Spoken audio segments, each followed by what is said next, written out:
आत्मा और परमात्मा दो नहीं, एक ही परम तत्व के दो नाम। रमात्मा, आत्मा का परम रूप। साधारण इंसान परमात्मा को अपने से अलग समझता है, परंतु आत्मा और परमात्मा अलग अलग नहीं बल्कि एक ही परम तत्व के दो नाम हैं। अंतर सिर्फ इतना है कि परमात्मा आत्मा का परम रूप है। आत्मा के स्वरूप को समझना आत्मज्ञान है। अंग्रेजी में इसे सेल्फ रियलाइजेशन कहा गया है। आत्मज्ञान के अभाव के कारण व्यक्ति इस संसार में राग, द्वेष, क्लेश के कारण दुःखों को प्राप्त करता है। समझदार व्यक्ति जी के प्राप्त कर इस जन्म के साथ अपने अगले जन्म को सुधार कर मोक्ष प्राप्त करता है। मनुष्य जन्म की सार्थकता इसी में है कि वह समय रहते इस सत्य से अवगत हो जाए कि जन्म लेने के बाद उसका अंतिम लक्ष्य मोक्ष प्राप्त करना है। धर्मशास्त्रों में मानव शरीर के विषय में कहा गया है कि यह भवसागर को पार ले जाने के लिए एक नौका समान है। इस देह में जो जीवात्मा का निवास होता है वह परमात्मा से जुड़ी हुई है। आत्मा को पहचाना ही आत्मदर्शन है। परमात्मा आत्मा का परम रूप। साधारण इंसान परमात्मा को अपने से अलग समझता है, परंतु आत्मा और परमात्मा अलग अलग नहीं बल्कि एक ही परम तत्व के दो नाम हैं। अंतर सिर्फ इतना है कि परमात्मा आत्मा का परम रूप है। परम का अर्थ है संपूर्ण या विराट। आत्मा और परमात्मा को हम जल की एक बूंद और अथाह समुद्र के रूप में समझ सकते हैं। आत्मा उस परम तत्व की एक बूंद और परमात्मा उस परम तत्व का अनंत लहराता समुद्र है। आत्मा, परमात्मा और शरीर के संबंध को समझाने के लिए धर्मशास्त्रों में अनेक उदाहरण प्रस्तुत किए गए हैं। मानव शरीर एक घड़े के समान है। इसके अंदर आत्मा उसी प्रकार से विद्यमान है जैसे घड़े के अंदर समाया हुआ विराट सागर। एक घड़ा लेकर जब हम उस घड़े में सागर से पानी भरेंगे तो घड़े के अंदर समाये जल को ही हम आत्मा कहेंगे और इसके बाहर स्थित अथाह समुद्र को परमात्मा।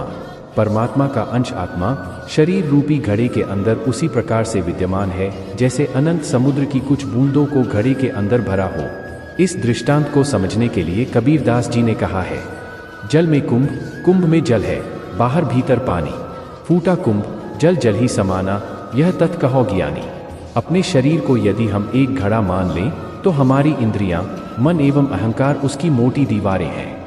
जिस क्षण किसी भी कारण से घड़े की दीवार टूट जाती है उसी समय मनुष्य की आत्मा परम तत्व में विलीन हो जाती है। संसार में जो कुछ भी है, चाहे वो सूक्ष्म हो या स्थूल, सब परमात्मा ही है। परमात्मा रूपी ऊर्जा के बिना ब्रह्मांड का संचालन असंभव है। पूरे ब्रह्मांड को एक ही ऊर्जा चला रही है। मृत्यु अंत नहीं, प्रारंभ है।